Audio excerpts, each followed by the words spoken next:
പതിറ്റാണ്ടായി വടക്കാഞ്ചേരിയുടെ കന്നഡ വ്യാപാര രംഗത്ത് വിശ്വസ്ത സേവന പാരമ്പര്യമുള്ള ജോൺസൺ കന്നഡ വ്യാപാരം ഇപ്പോൾ ആധുനിക രീതിയിൽ നവീകരിച്ച ഷോറൂമിൽ തിങ്കൾ വെള്ളി ദിവസങ്ങളിൽ രാവിലെ 10 മണി മുതൽ ഉച്ചയ്ക്ക് 1 മണി വരെ കണ്ണ് ഡോക്ടറുടെ പരിശോധന, ഡ്രൈവിംഗ് ലൈസൻസിനായുള്ള സർട്ടിഫിക്കറ്റുകൾ, വിദ്യാർത്ഥികൾക്ക് ആവശ്യമായ ആന്റി ഗ്ലെയർ ബ്ലൂ കട്ട് ലെൻസുകൾ കുറഞ്ഞ വിലയിൽ, ദിവസവും രാവിലെ 9 മണി മുതൽ രാത്രി 8 മണി വരെ ക്വാളിഫൈഡ് ഒപ്റ്റോമെട്രിസ്റ്റിന്റെ സേവനം, എല്ലാവിധ ബ്രാൻഡഡ് ഫ്രെയിമുകൾ, ലെൻസുകൾ എന്നിവ കുറഞ്ഞ നിരക്കിൽ.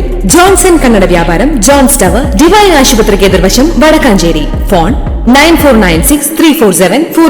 സംസ്ഥാനത്ത് H1N1 ബാധിച്ച് ഒരു മരണം കൂടി. തൃശൂരിൽ ചികിത്സയിലായിരുന്ന 54-കാരനാണ് മരിച്ചത്. ശ്രീനാരായണപുരം ശംഖു ബസാർ കൈതക്കാട് അനിൽ 54 മരിച്ചത്. പനിയും ചുമയും ബാധിച്ച് ചികിത്സയിലായിരുന്ന അനിലിന് ഓഗസ്റ്റ് 23 H1N1 സ്ഥിരീകരിച്ചത്. ആന്തരിക അവയവങ്ങളുടെ പ്രവർത്തനം തകരാറിലായതിനെ തുടർന്ന് വിദഗ്ധ ചികിത്സയ്ക്കായി എറണാകുളത്തെ സ്വകാര്യ ആശുപത്രിയിലേക്ക് മാറ്റിയിരുന്നു. അവിടെ ചികിത്സയിലിരിക്കെ ശനിയാഴ്ച വൈകിട്ടായിരുന്നു മരണം. News desk any time news.